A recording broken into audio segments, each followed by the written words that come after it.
So a lot of us have heard the word missional. How many have heard the word missional so many times you want to say schmissional every time you hear it? Missional, schmissional. Right? Okay, so missional, schmissional. Why don't you clear things up for us? You got about 2 minutes. Tell us, what do we mean when we say missional? Boil that down for us into a nutshell. What's this whole missional thing all about? What's it trying to do? What is it?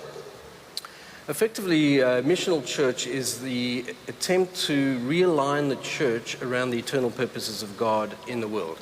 In other words, a missional church is a church that allows the mission to determine its structure, its stance, its posture in relationship to society, and realign our objectives and the way we think about ourselves. So it actually is that doesn't sound very challenging, but actually you'd be amazed at how non-missional our structures really are. So, yeah, because it sounds like, well, wait, we've always done that. So where's the new part? What's the edge of this that's different? The new part actually has been in the last 100 years, there's been a rediscovery that fundamentally missional church really is derived from a renewal of theology. That is, we have discovered, I don't know how we lost it, but we discovered that actually God is a missionary God.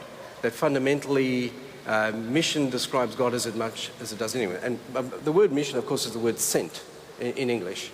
God sends, the Father sends the Son is sent and sending.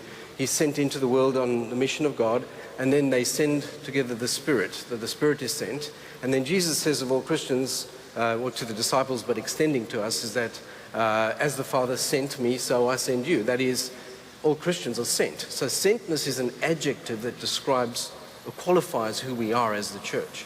We have generally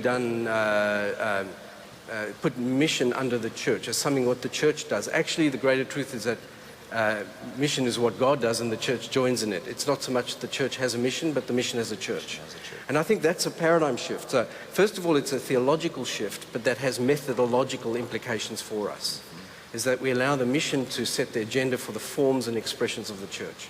So it's a big learning journey, and it requires a recalibration, because we have to ask questions of our culture to say, what are the clues that our culture is giving us that we take on board and respond to and integrate into our life together.